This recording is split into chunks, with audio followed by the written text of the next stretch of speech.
When I saw Ryan Garcia doing that footwork over this weekend, I was really worried.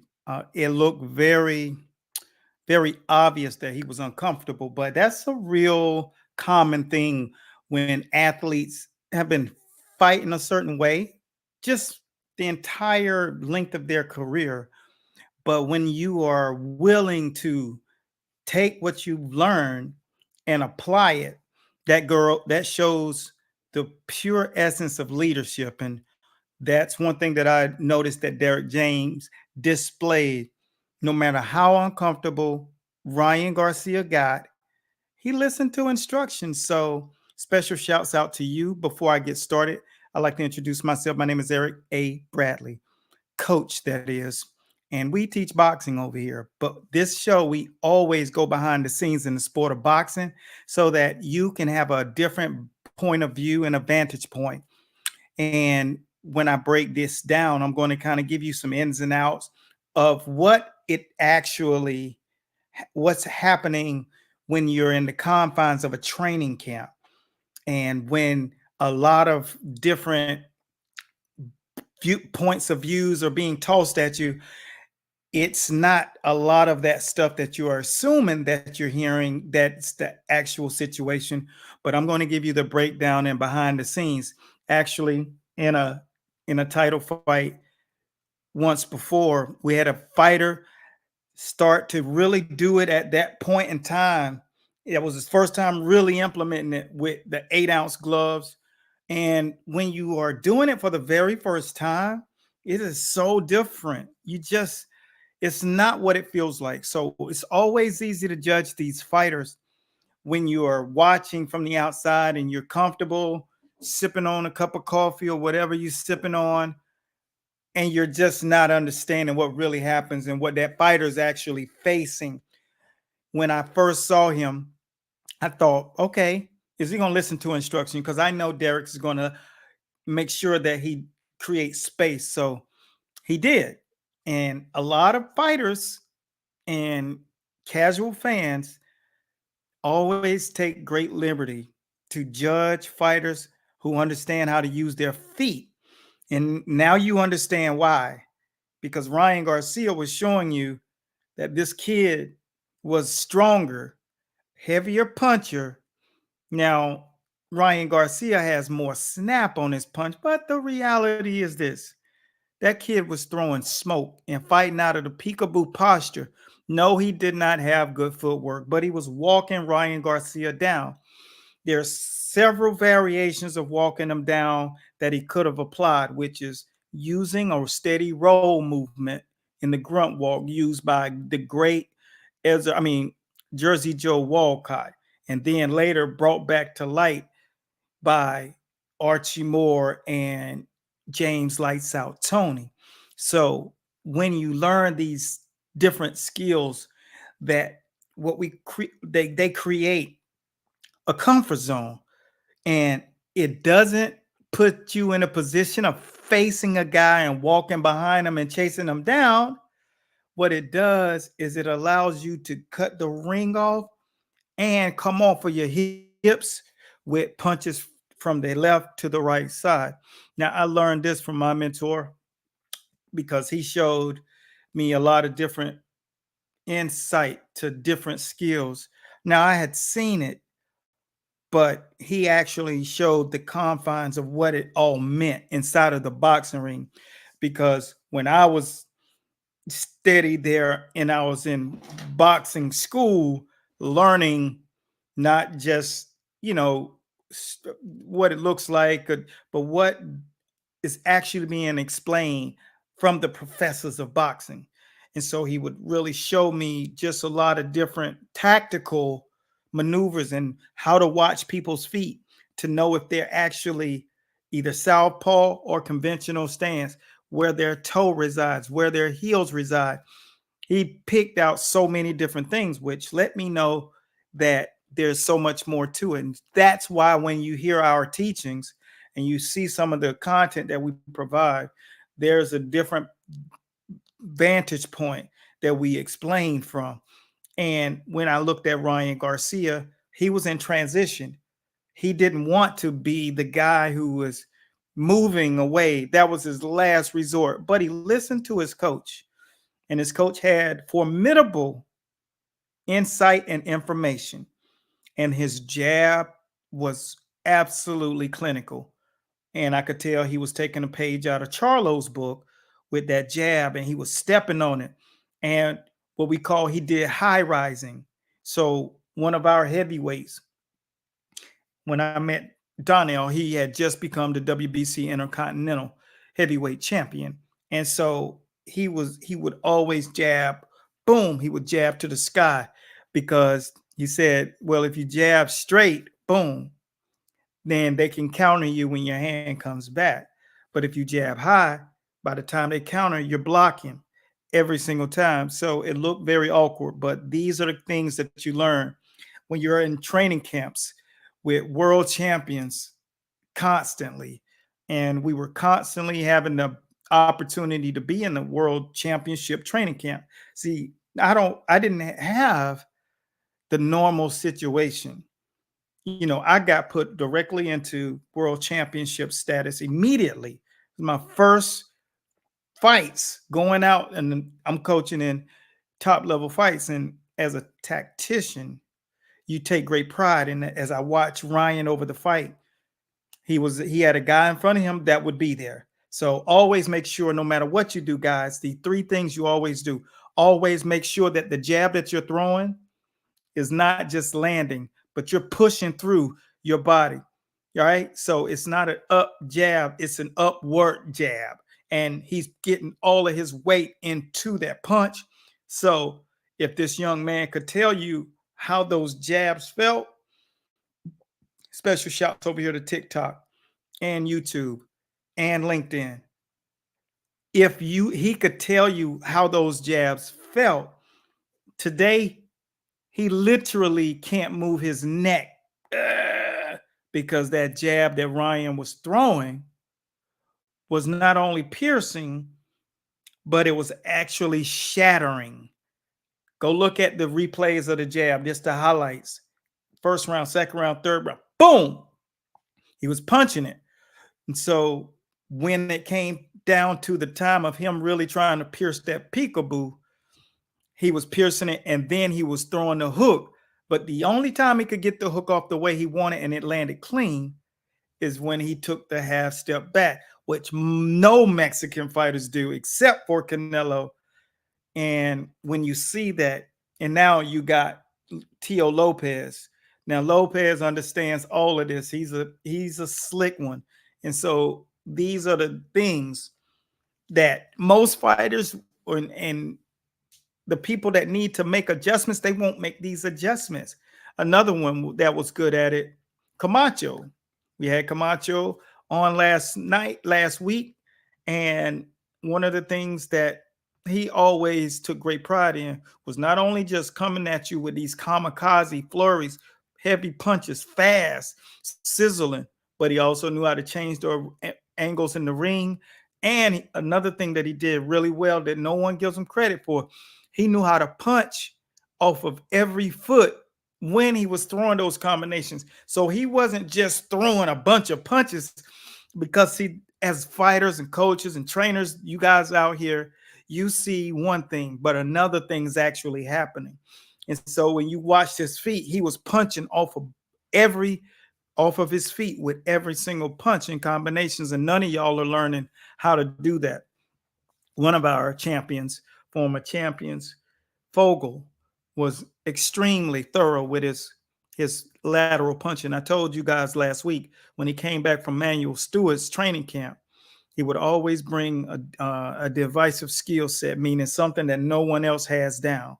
So when he came back, and this was in the turn of the century, and he was showing how to walk laterally, throwing uppercuts and stuff, and you try to walk and throw your punch. That's why we created Walking the Floor, so that you can master your science of footwork, but at the same time, you can also learn how to punch when you're hitting. I mean, walk with your punches, sit on every punch, boom, boom, so you can get the maximum out of every punch. Special shouts, special shouts. And if you keep that rhythmic rhythmic momentum going, you'll find yourself being able to fight much better, hit much harder. And but it's about muscle memory. And 90% of people who come into boxing, they want to just already be good. And we train students. See, the only people that I can really manifest are people that are sponges and people that are willing to learn and people who truly don't just want to take the best stuff and then use that, because the best stuff ain't nothing if you don't understand the process and the behind the scenes of that skill set.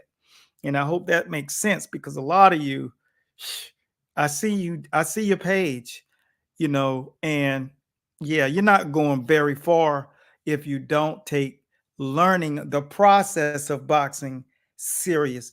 And we have a thin fraternity over in the School of Boxing group. And the reason why that is because if you're not a student, you're not going to remain in that place. Because if you learn, you don't know this much boxing. This is what you're going to learn. And this is what you don't know. And that's just one of the books. You get it?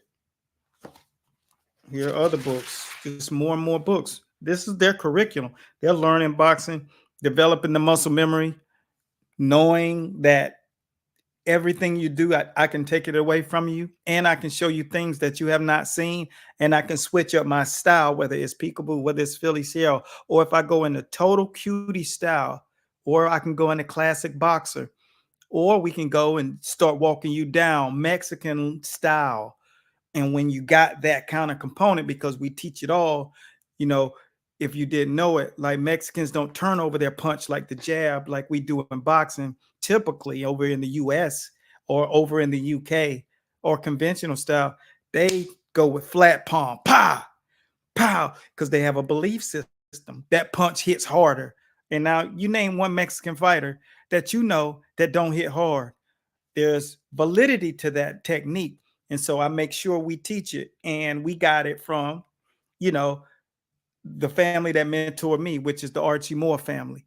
And they told me the concept behind step, jab, and drag. So you step, boom, and you jab, you take that step and you jab and you drag that back foot. So your next punch is as hard as any punch that you decide to knock the person out with. And when you have that kind of ability, that means you understand something about punch science.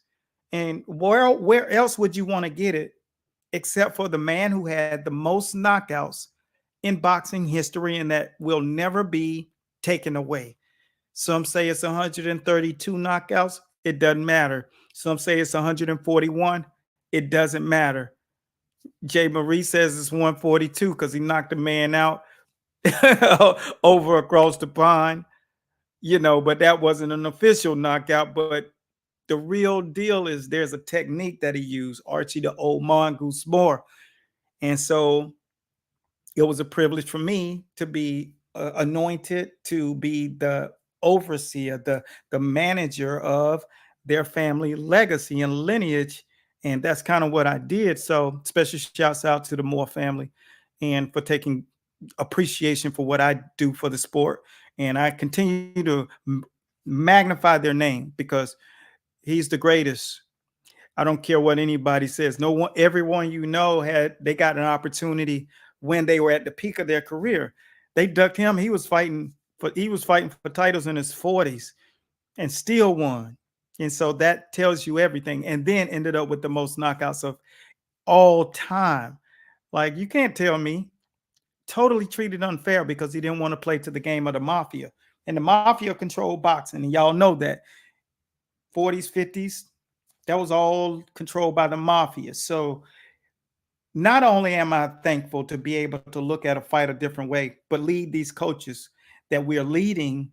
But at the exact same time, when I look at it, I preface this conversation at Ryan Garcia, Coach Derek James, and anyone in the sport of boxing who knows that they don't have the actual process of teaching. We got so many mixed martial art coaches coming over to the School of Boxing. We got so many of them coming here. that eventually the mixed martial arts world will have the better training teaching systems because they're the ones coming over and registering to take part.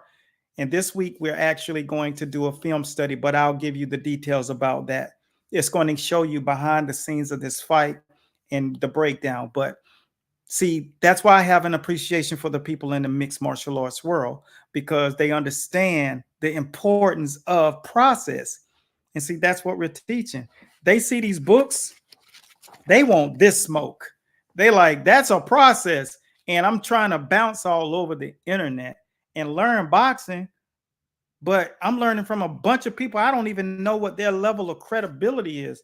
This stuff right here came from the giants of old, the people who wrote the boxing game, right? I got 4 people that are on Mount Olympus that this came from down to me, directly down to me. So I made sure that I turned it into what could actually be actionable.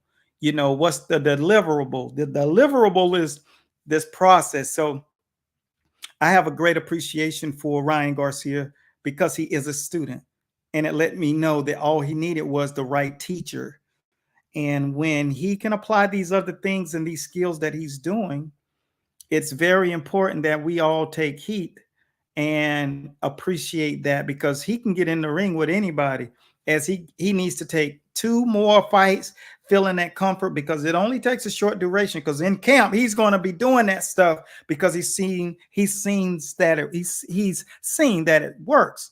And with that being said, it does. I'm the constant voice of learning how to go in all 4 directions, northeast, west, and south. When you're boxing, you got to do it all. And when you're learning, you got to learn it right. You got to learn it in a process. So special shouts out to the Mark Mission. Here's where boxing gyms are going to be burned soon. These guys are getting the right kind of education now. And so are those people over there that KSI is training, the Misfits, and Jorge Masvidal, former bad mother effer in the UFC, now retired out of Miami. He's doing the exact same thing. He let Roy Jones fight on his card. He's getting the best of the people that are not just from boxing, and he's putting them on those cards, and they're learning real boxing, and they're learning these kind of systems. And so what's going to be different is regular boxing gyms, and there are only a few that really have the actual real boxing process. Because a dude fought does not mean he understands the process. That's something that I got to make clear. Just because you was a fighter, it doesn't mean you know shit. It means you fought. It doesn't mean you have the blueprint of the system of boxing. Because if you did, you would have made it to the top and became champion.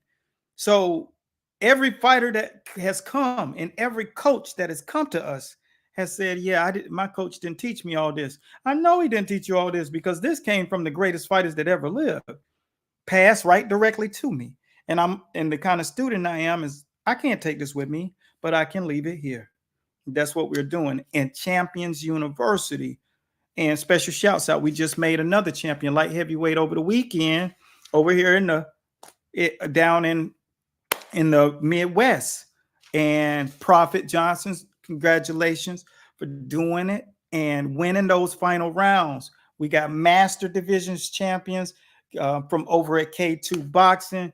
You know, my man Stacy, he won at the beginning of the year. And then again, like we're turning out champions because we have the blueprint to become a champion. Champions University is a real place. And I took all of the knowledge that I learned, and my mentor always told me there's going to be a lot of people that always doubt or try to doubt what you do. And we can all see people wanted to doubt Ryan Garcia, but eventually they won't be able to because you're making so much noise. Right now, you know, we're making a lot of noise and we're helping people. But I'm trying to tell you, people in the boxing, y'all are being too arrogant. You need to learn the process of boxing. I don't care if you're working with champions now, the levels never stop changing. You need to understand, be prepared for what's coming, not for what you've already figured out. Because 99% of people fail for what they don't know, not for what they do know. And God has a magnificent way of throwing curves at you when you think you got this thing figured out. Roy Jones thought he had it figured out. And then came Tarver. And then came Snoozeville. And the legacy was never the same after that. You get it? So be prepared, prepare yourself. And all of those guys over the weekend, they gave you a lesson. So hopefully you'll learn it. But this weekend, this Wednesday, we're going to host a serious behind the scenes film study on the skill set, in which Ryan Garcia displayed what he added, what he did right, what he did wrong, his shell. We're going to go inside of the Philly shell that he was actually trying to use and put into play. And what can he do to make that real adjustment? And what can he do to really become a master of this new system that he's implementing? Because a lot of that is figuring it out in the ring. He was getting hit to the body, but in the Philly shell, if you got it right, you don't get hit to the body.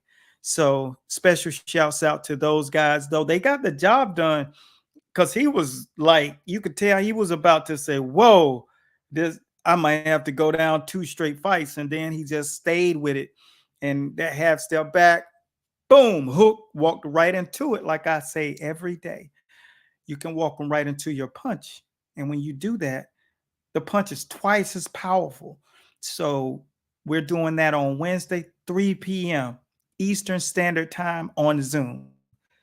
If you are someone who wants to learn inside of boxing what that really looks like and what really was happening, then make sure you DM your email address. DM your email address. We got TikTok, Facebook, YouTube, Instagram, all of you guys, and LinkedIn, all going at the same time. So I expect at least, I don't know, 150 to 200 people that apply, but we're only taking 25. We're not letting out the kind of secrets that can change your career, because we don't believe in giving you tips. We believe in showing you process, because process is what gets it done. So that's it. That's all I got. I just wanted to come on and make sure that we're on the record, and that there are so many different things for us to look forward to. Pro rate versus Haney coming up. And I will definitely go inside. Special shouts out to Sugar Shane Mosley Jr. for doing what he did over the weekend, got a knockout. And it's just a couple of things that I'm going to shed light on with current fighters and the trainers of these fighters who don't know how to get on these main event cards and really what we call it embracing and acquiring your star power, the ability to permeate in the market and draw and attract a whole lot of different kinds of people to your events. So it's not like you're a part of an event, but you are the event. And so that's one of the things that we're going to get into as these weeks move forward. So if you're a fighter or you're one of the trainers of the fighters and you want to build the momentum up of that guy, continue to follow us for more, because we're going to show you how we do it. Every month I acquire between 50 to 65,000 brand new people. And when you are in the fight game, you need to have the recipe on how to do that. And so that's kind of what we're going to teach you guys, a little bit at a time. And you can grow over the course of time by taking a bite out of time. And if you want it fast, just make sure you set up or schedule a call with us by going up to our website and scheduling a call. You can enter that by the link on our profile, and make sure that you're seriously in the sport. We don't do calls with people that are not professionals. So even if you're an amateur, do not set up a call. Only top level, only professionals, because that's where you are right now. You're building your brand. And when it's all said and done, you want the power, you want the leverage. And we know that people are out there. You're ready to give them that smoke. Now you just need asses and seats, and that's what we're going to show you how to get. That's all I got for right now. Coach Bradley signing out. Until next time. Special shouts out to my brothers in the School of Boxing, aka the Seniors Champions University in the house. So long. We out of here. Peace.